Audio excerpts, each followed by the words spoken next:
পবিত্র ঈদুল ফিতরের জামাতের জন্য প্রস্তুত রয়েছে জাতীয় ঈদগাহ।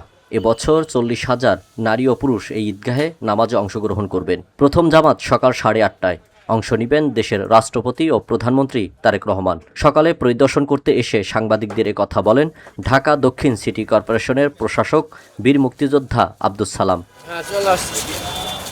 এ সময় উপস্থিত ছিলেন স্থানীয় সরকার ও সমবায় পল্লী উন্নয়ন প্রতিমন্ত্রী মীর শাহে আলম, প্রধানমন্ত্রী প্রেস সচিব, ঢাকা বিভাগীয় কমিশনার এবং ডিএমপি কমিশনার সহ আইনশৃঙ্খলা বাহিনীর ঊর্ধ্বতন কর্মকর্তারা। বসুন্ধরা, উত্তরা, বনশ্রী, কুড়িল ও বাড্ডা সহ রাজধানীর বিভিন্ন স্থানে অভিজাত ও অত্যাধুনিক মানের ফ্ল্যাট কেনার এক নির্ভরযোগ্য প্রতিষ্ঠান প্লেজেন্ট প্রপার্টিজ লিমিটেড। জাতীয় ঈদগাহ পরিদর্শন শেষে সাংবাদিকদের মুখোমুখি হন ঢাকা দক্ষিণ সিটি কর্পোরেশনের প্রশাসক বীর মুক্তিযোদ্ধা আব্দুস সালাম। তিনি বলেন, প্রতি বছরের মতো এবারও প্রধান ঈদের জামাত এখানে অনুষ্ঠিত হবে। প্রধানমন্ত্রী প্রথম জামাতে অংশগ্রহণ করবেন। সকাল 8:30টায় অনুষ্ঠিত হবে। এটা মাননীয় প্রধানমন্ত্রী সেখানে আমাদের সাথে একসাথে জামাতে নামাজ পড়বেন। এখানে আপনারা সবাই জানেন যে প্রায় 35,000 লোকের জন্য নামাজের ব্যবস্থা আছে, পাশাপাশি মহিলাদের জন্য নামাজের ব্যবস্থা আছে এবং আমরা আশা করি আমাদের মন্ত্রী পরিষদের সদস্যবর্গ সহ অন্যান্য উচ্চ পদস্থ কর্মকর্তা যারা আছেন তারাও এখানে উপস্থিত থাকবেন। ঈদ জামাতের জন্য সব ধরনের প্রস্তুতি ও ব্যবস্থা নেওয়া হয়েছে। সেক্ষেত্রে সকল নাগরিকের সহযোগিতা কামনা করেন তিনি। আপনাদের সবার সহযোগিতা আমরা চাই। ঢাকা দক্ষিণের পক্ষ থেকে নাগরিকদের সকল সহযোগিতা আমরা চাই।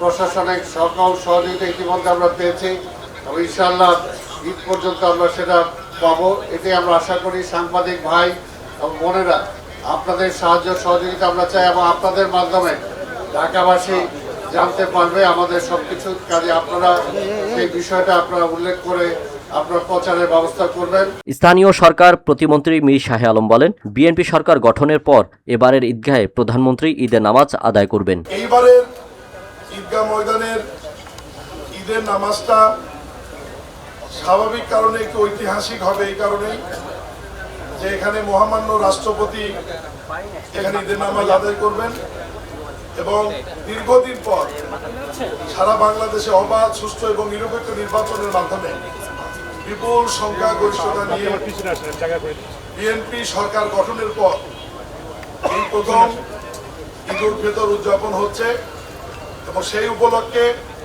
মাননীয় প্রধানমন্ত্রী জনাব তারেক রহমান এই ঈদগাহ ময়দানে ঈদের নামাজ আদায়ের সম্মতি জ্ঞাপন করেছেন। এ সময় ঢাকা বিভাগীয় কমিশনার বলেন, বৃষ্টি হলে ঈদের জামাত জাতীয় মসজিদ বাইতুল মুকাররমে অনুষ্ঠিত হবে।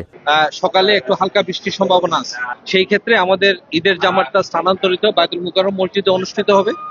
সেই ক্ষেত্রে 8:30টায় যে জামাতটি অনুষ্ঠিত হওয়ার কথা এখানে, এটা 9টায় অনুষ্ঠিত হবে বাইতুল মুকাররম মসজিদে। এদিকে পরিদর্শন শেষে ডিএমপি কমিশনার বলেন, ঈদগাহ ময়দান ও তার আশপাশ নিরাপত্তায় পুলিশ ও সাদা পোশাকে গোয়েন্দা সংস্থার সদস্যরা থাকবে। ঈদের জামাতে কয়েক স্তরের নিরাপত্তা ব্যবস্থা তৈরি করা হবে। প্রবেশ গেট সমূহে তল্লাশির জন্য আর্চওয়ে এবং মেটাল ডিটেক্টর থাকবে। পুরো জাতীয় ঈদগাহ ময়দান সহ আশেপাশের এলাকায় সিসি ক্যামেরা দিয়ে মনিটরিং করা হবে। সিটিডিসি ডগ স্কোয়াড সুইপিং এবং স্পেশাল ব্রাঞ্চের সুইপিং টিম এইসব এলাকা সুইপিং করবে। আমাদের ঈদ জামাতে কোনো ধরনের নাশকতা নেই বলে জানিয়ে র্যাবের অতিরিক্ত মহাপরিচালক অপারেশন কর্নেল ইফতেখার বলেন, নিরাপত্তায় কোনো ধরনের হুমকি নেই। এখন পর্যন্ত এরকম সরাসরি বা নির্দিষ্ট কোনো হুমকি আমরা পাইনি। তবে আমরা সবসময় সতর্ক আছি। যে কোন আমাদের সাদা পোশাকে গোয়েন্দা নজরদারি অব্যাহত আছে।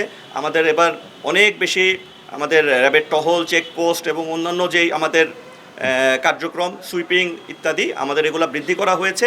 সুতরাং আমরা সতর্ক আছি, যে কোনো রকমের হুমকি যদি আসে বা অভিযোগ আসে আমরা দ্রুত ব্যবস্থা গ্রহণ করতে পারবো, সেই প্রস্তুতি আমাদের আছে। পবিত্র ঈদুল ফিতর উপলক্ষে রাজধানী সহ সারা দেশের মানুষ নিরাপত্তায় ও আনন্দে ঈদ উৎসব পালন করতে পারবে বলেও জানান তারা। আল আমিন এম তাওহীদ, ভিওডি বাংলা, ঢাকা।